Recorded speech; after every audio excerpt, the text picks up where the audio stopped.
সময়টা ছিল অন্যরকম। নদী ছিল পথ আর স্টিমার ছিল ভরসা, জীবনের সাথে জড়ানো এক জলযান। প্রায় ১.৫ শতাব্দী আগের কথা। ব্রিটিশরা নদীতে নামিয়ে দিয়েছিল নতুন এক রূপকথার প্যাডেল স্টিমার, যার নাম ছিল ফ্লেমিঙ্গো, সান্দা, মেকলাগারো। প্রতিটা নাম যেন এক একটি স্মৃতির ডায়েরি।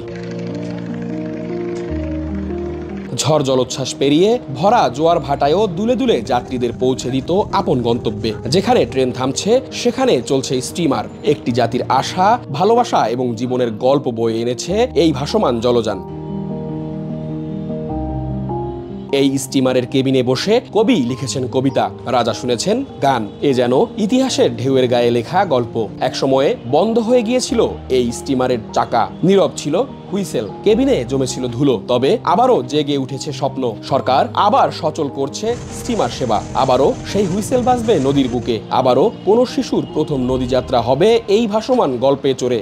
ব্রিটিশ পিরিয়ডের তৈরি এগুলা কলকাতা ডকের থেকে তৈরি। এর বয়স প্রায় ১০০ বছর হয়ে গেছে। তো আমি এর আগে শুনছি যে এগুলার খুব জাঁকজমক অবস্থায় চলাফেরা করছে। নদী পুরা থাকছে, যাত্রী পুরা ভর্তি থাকছে, যাত্রী চলাচল করে এটার মধ্যে অনেক আনন্দ বোধ করছে এবং নিরাপদ বোধ করছে। পদ্মা সেতু হওয়ার পরে যাত্রী সংখ্যা কমে গেছে। কমে যাওয়ার কারণে এখন সংস্থার লস হয়।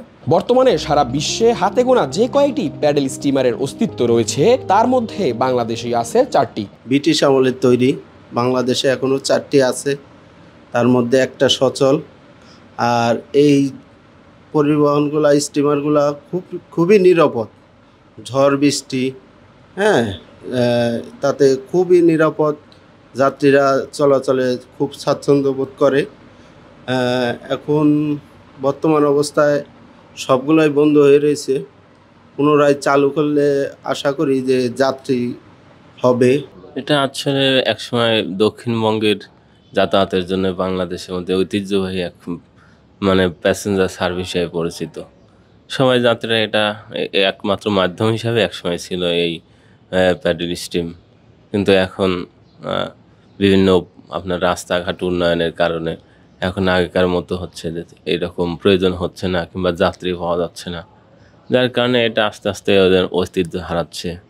তো এটা ফেরতে হলে আবার নতুন করে মনে করেন যাত্রীর প্রয়োজন ঐতিহ্য হিসেবে ধরে রাখতে হলে অবশ্যই আবার চালাতে হবে, এগুলো রাখতে হবে। বলা হয় ব্রিটিশ রানী দ্বিতীয় এলিজাবেথ, রবীন্দ্রনাথ ঠাকুর, কাজী নজরুল ইসলাম, মহাত্মা গান্ধী, হোসেন শহীদ সোহরাওয়ার্দী এবং একে ফজলুল হক সহ দেশ বিদেশের বিশিষ্ট ব্যক্তিদের ভ্রমণের স্মৃতি বিজড়িত রয়েছে এই প্যাডেল স্টিমারে। নাইমুল ইসলাম, সময়ের আলো, ঢাকা।